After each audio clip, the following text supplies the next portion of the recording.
Just how surprising was this result with Boston winning Game 7 over the Milwaukee Bucks?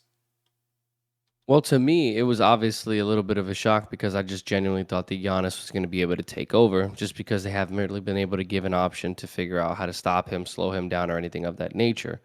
Then you go into it and you remember that Boston is actually the number one ranked defense in the entire NBA. You also remember that they have a great coaching staff between Ime Udoka and whoever it is that he brought with him, and some of these defensive veterans, Al Horford, Grant Williams, Robert Williams, all these different defenders that are able to kind of switch on and off of Giannis and kind of just play a pivotal role to make sure that they are able to get those loose balls, you know, dive on the floor for one of them as well, and kind of make sure that you're doing everything that you can from just a fundamental basketball standpoint. And as Kyle already alluded to, with Milwaukee struggling in the second half offensively and scoring a total of 38 points, it's just kind of crazy to me because it's like, just like in the Dallas game, it was close at the beginning. And I believe, if I'm not mistaken, at halftime, it was definitely close here. But overall, that second half was just a whole different world. This like Boston ran away with it, and it wasn't even close. And the only reason it's the level that it's at now is because, of course, like we talked about earlier, garbage time kind of buckets and stuff like that. But you look at this and you say Giannis was missing his second best player. You look at this and you basically say Giannis has done everything. I think he's the first player in NBA history in a postseason series to score 200 points, 200 points, 100 rebounds, and then 50 assists Mhm. by himself. That's just absolutely insane to think that he is doing every single thing that he can for his team, and it's just not enough. People fail to realize the impact of Chris Middleton. He may not be hitting everything he does in terms of on the offensive side, but if he's on the floor, you have to guard him. And if that's the case, then you leave somebody open or you leave somebody one on one with Giannis, which is why he's able to do what he does. But in terms of this series, it was great. I thought it was amazing. The few games that I did get to watch, Milwaukee was just short just a little bit, and Boston was kind of tired of probably doing this. We're good, but we're not, or like we're good, but we're not going to make it to this round. Like, no, they're about to face Miami, top two seeded teams in the Eastern Conference, and they're about to go at it. And I truly, truly believe that this is about to be a crazy ass series.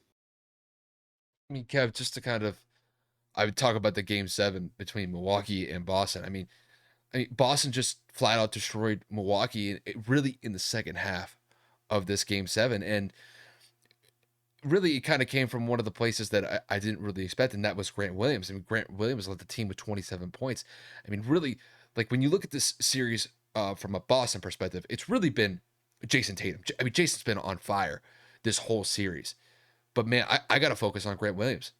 He stepped up and was just phenomenal in this Game 7 for Boston. And that's really kind of been this series for Boston overall. Granted, Jason Tatum's been very consistent this series. Jaylen Brown has been consistent as well. So they've had a great 1-2 punch between Jason and Jaylen. But in some of these, wins that Boston got, some of these road wins specifically, you saw some role players have huge pivotal games that got Boston to this point. I mean, just a couple games ago, I mean, Al Horford probably had one of the games of his life, just putting the entire team on his back and essentially being the motivating factor to get Boston a win against Milwaukee on the road, early on in the series.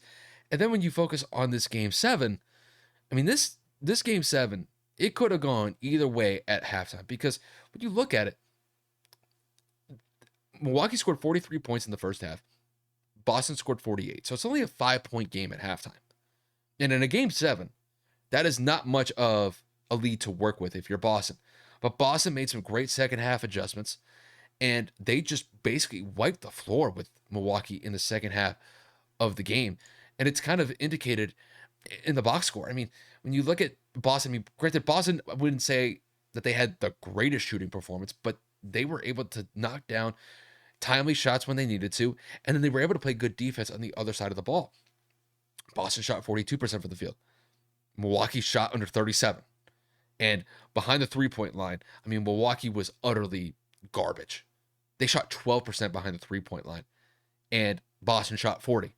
So the defensive switches that Boston was getting and really Really, the adjustments is what I'm focusing on here. Those second half adjustments I thought were pivotal for Boston to be able to get this game seven.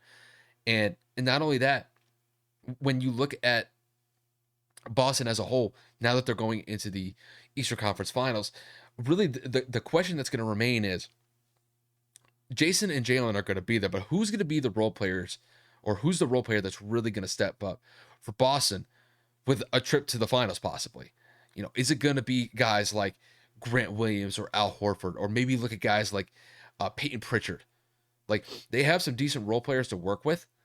It's just who's going to be the one that steps up at the right time, at the right moment to get Boston a chance to possibly go to the finals. They're going up against a very good team in the Miami Heat. And I think the Heat have kind of flown under the radar so far this postseason, just because throughout most of their playoff series so far, they've just been consistent. I mean, they had a great series against the Atlanta Hawks in the first round. They played very well against the Philadelphia 76ers in the second round of the playoffs. And there's a very good chance that Miami is going to be in a very good situation going into this Eastern Conference Finals matchup. And that's going to definitely be a point of emphasis for Boston. I don't think that Boston's going to take Miami very lightly in this Eastern Conference Finals matchup. But as far as this series is concerned, Boston played extremely well in this game seven. They deserve to be in the Eastern Conference Finals, and to knock off the defending NBA champions in the process. That's got to be a very good feeling for Boston. That's just how I see it.